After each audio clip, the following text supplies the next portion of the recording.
Kemudian setelah lolos analisa tahap 1, selanjutnya adalah melakukan sign dokumen perjanjian kredit dengan cara memasukkan kode OTP yang dikirim melalui SMS ke nomor handphone yang terdaftar.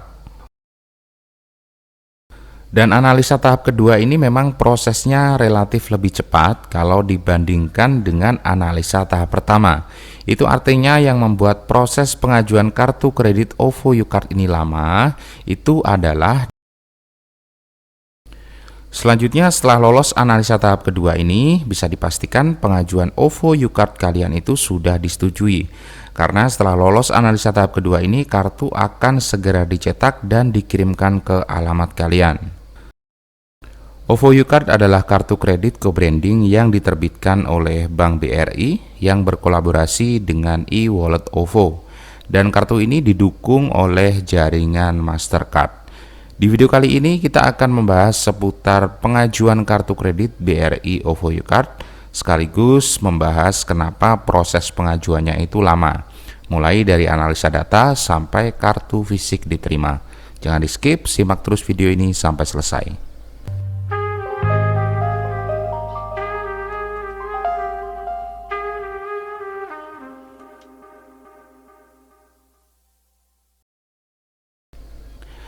Pastinya untuk mengajukan kartu kredit ini, kalian itu wajib terdaftar sebagai pengguna OVO Premium.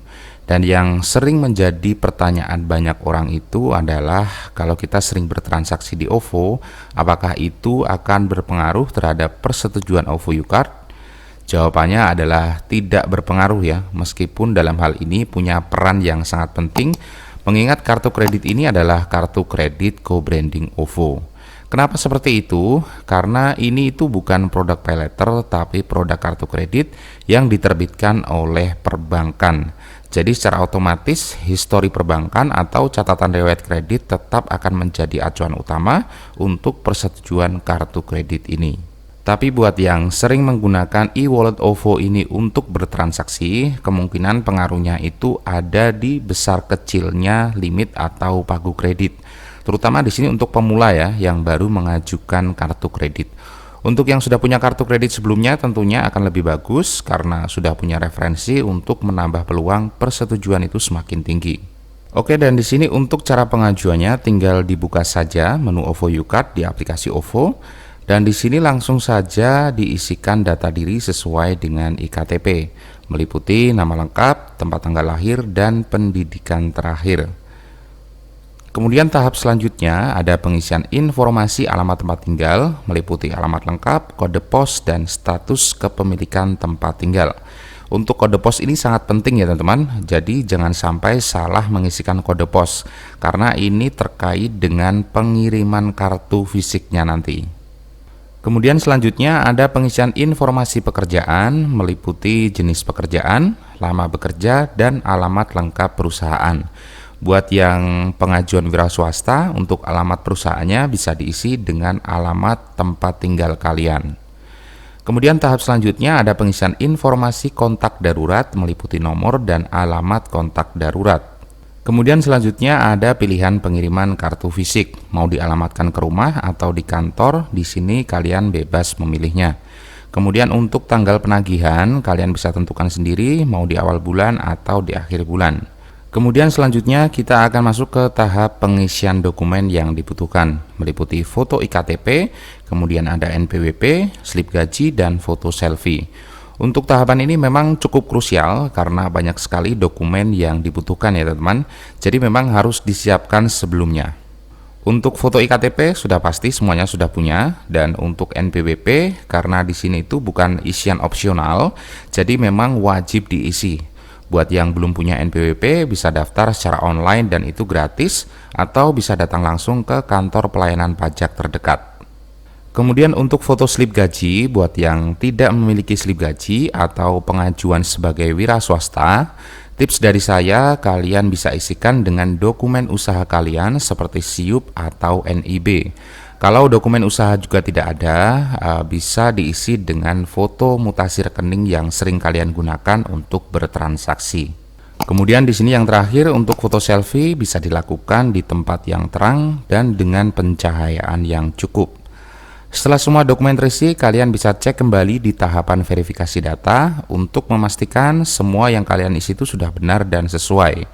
Kalau belum sesuai bisa direvisi kembali sebelum mengirim semua dokumen pengajuan.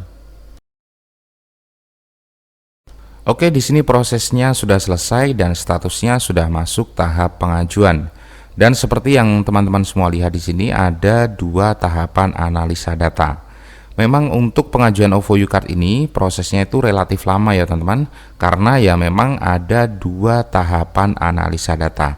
Bahkan di beberapa kasus itu ada yang pengajuannya sudah 1 bulan lebih baru mendapatkan persetujuan.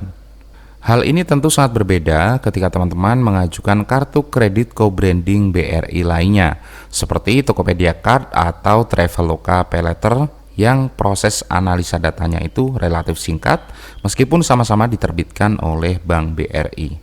Nah, jadi analisa tahap 1 ini adalah analisa masih dari pihak OVO ya teman-teman, untuk memastikan apakah pengguna itu layak atau tidak mengajukan kartu kredit OVO U-Card. Jadi memang belum masuk analisa dari bank penerbit, dalam hal ini adalah Bank BRI. Kalau OVO kalian itu sering dipakai untuk bertransaksi, saya yakin akan dengan mudah lolos pada analisa tahap 1 ini. Tapi untuk yang jarang dipakai atau bahkan mungkin tidak pernah dipakai sama sekali, kemungkinan besar itu prosesnya akan sedikit lebih lama.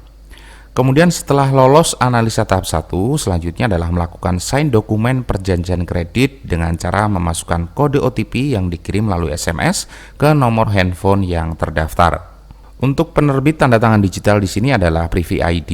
Jadi yang kesulitan mendapatkan kode OTP pada tahapan ini, silakan untuk login di aplikasi Privy ID untuk menandatangani dokumennya secara langsung di aplikasi. Setelah proses sign dokumen perjanjian kredit selesai, pengajuan ini akan masuk analisa kredit tahap kedua. Nah, pada tahapan inilah baru masuk analisa data dari pihak bank penerbit kartu.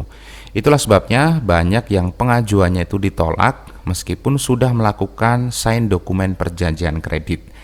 Karena seperti yang tadi saya bilang di awal, ini adalah kartu kredit yang diterbitkan oleh bank. Jadi secara otomatis SLIK atau BI Checking tetap akan jadi acuan utama persetujuan kartu kredit ini. Meskipun transaksi kalian di OVO itu bagus, tetap saja data kalian akan di-reject kalau punya riwayat kredit buruk di perbankan. Selanjutnya, setelah lolos analisa tahap kedua ini, bisa dipastikan pengajuan OVO U-Card kalian itu sudah disetujui. Karena setelah lolos analisa tahap kedua ini, kartu akan segera dicetak dan dikirimkan ke alamat kalian. Dan analisa tahap kedua ini memang prosesnya relatif lebih cepat kalau dibandingkan dengan analisa tahap pertama. Itu artinya yang membuat proses pengajuan kartu kredit OVO U-Card ini lama, itu adalah disebabkan karena ada dua tahapan analisa data.